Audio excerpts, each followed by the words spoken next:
Hello world, it's Shafiq here. If you're new, I am a law student currently doing the graduate diploma in law at the University of Law, Bloomsbury campus.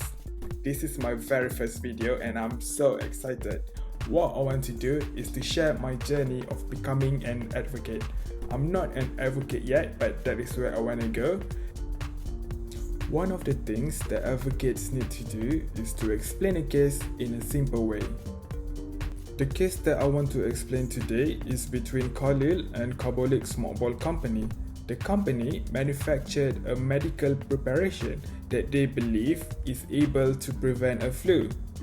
The company published an advert. In that advert, they offer 100 shillings to anyone who bought the smoke ball, followed the instruction, but still get the flu.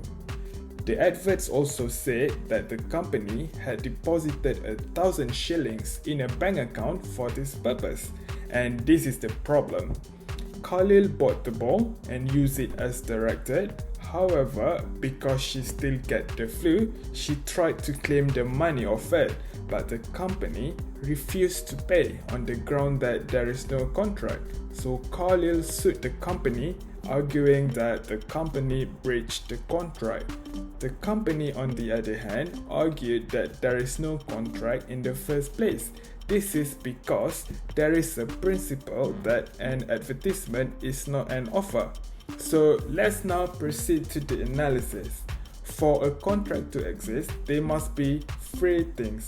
The first thing is that there must be an offer which has been accepted. Secondly, there must be an intention for the promise to be legally binding.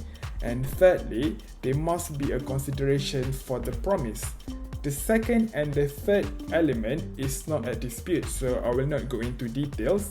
The only issue here is the first one, and it hinges on whether there is an offer. So the company argued that the advertisement is not an offer, it's just a mere puff which means nothing.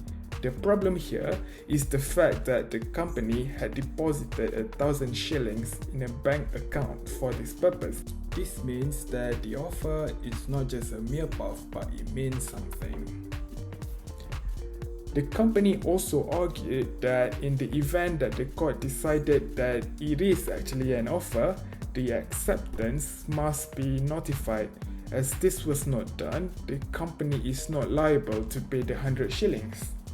The court disagreed and said that in certain situations, such as this case, an offeree, which is someone who has to accept an offer, does not have to notify the company of the acceptance.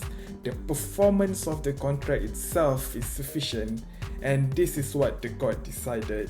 Failing to pay Mrs. Carlill, the company breached the contract and the court awarded the case for Mrs. Carlill. The principle that this case established is that in some situation, acceptance does not have to be communicated. The performance of the contract is sufficient. That is it from me today. If you have any questions or feedbacks, please leave it down below. If you enjoyed this video, please give it a like. If you want more of this, please support this channel by clicking the subscribe button. Until next time, bye.